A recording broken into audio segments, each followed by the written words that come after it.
Monster Racing Network testing this weekend at Charlotte Motor Speedway, weather permitting, Thursday and Friday. The Gen 6 car will be tested, and you can come out and watch it for free. Gates open at 8:30. They'll be testing until 5 o'clock. And a guy that just got back from a full account of testing down at Daytona is the crew chief, the number 88 machine, driven, of course, by Dale Earnhardt Jr. and Steve Letarte, one of the more media-friendly guys in the garage. Steve, thank you very much for your time. Hey, thanks for having me on. How y'all doing tonight? Fantastic. Kyle, how are you doing? I'm doing great, man. I'm doing great. I mean, I'm okay. I'm just okay. I am like 5 days from my daughter's wedding. Oh, man. You are just okay then. Yeah. Oh, yeah. Okay. I mean, is the bell curve going up or down as it gets closer? Oh, I think down. From past experience, I can speak. It's going down. It's going down. My little girl's only 7, so I'm hoping I got, 20 more years before I have to worry about that. Yeah. Start saving money. That's all I can say. College is cheap compared to weddings. Oh, yeah. So I have already spent more on this than 4 years of higher education. Yes. All right. Yes.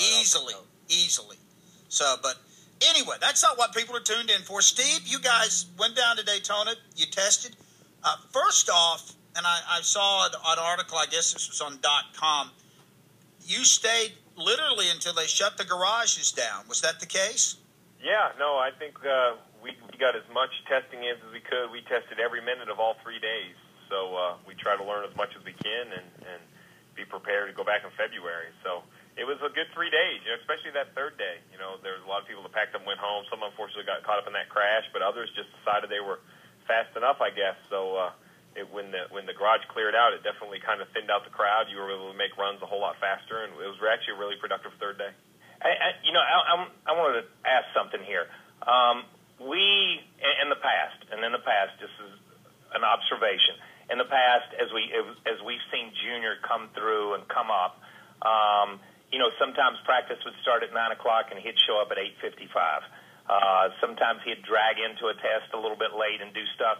Over the last couple of years, working with you, he has become more of a team player than I've ever seen Dale Jr. be.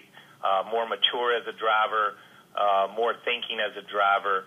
And as you've worked with him over that span of time, as you say, y'all were one of the first 5 or 6 cars on the racetrack and one of the last cars on the racetrack.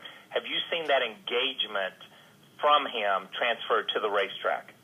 I think absolutely, Kyle. Dale, ever since he started working with me a couple years ago, he's been plugged in. I remember one of the first meetings we had early in 2000, I guess it was 11, we discussed what we had to do and how do we run better. And I kind of just put out there what the expectations were from the race team. We expect you to be here 30 minutes before practice, discuss the game plan. We expect this, and this. And he has hit every single one of them. And never have we ever heard an excuse why he's late or a reason why he can't be there. He's always there. He's always on time. He's always engaged. And I think that translates directly to the racetrack.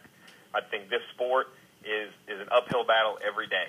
I think there's new talent every day. Smart engineers show up every day. New race teams are here every day. And if you want to stay competitive in the sport, your work ethic has to be strong. And I think his is very strong, and I think we've seen that in the improvement of performance over the last couple of years.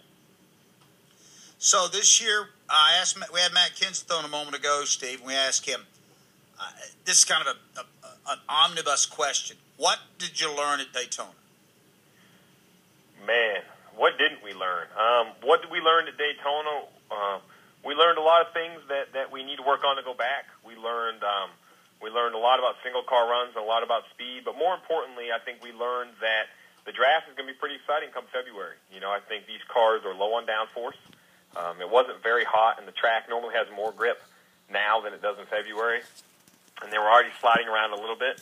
Unfortunately, we learned the bumpers don't line up as well as they have in the past, which, I know Dale and myself both feel awful that all those cars get tore up, but that's part of testing, is you have to push those edges, push those envelopes, and try to find out what you have. So it was a spectacular test for us. We weren't the fastest thing there by any means, but we got through a majority of our list, and we came back with a really good direction on how to build our 500 car. I mean, our 500 car is still in the steel rack, so we'll get going on it this week, and I think we have a good direction on how to make a better car than we had testing. We have got, of course, the crew chief of the number 88 Chevrolet, driven by Dale Earnhardt Jr. Steve Letarte is with us tonight. Kyle Petty is also on the line, and when we come back, we'll dive into a little bit more preseason chat here on Fast Talk. Health insurance.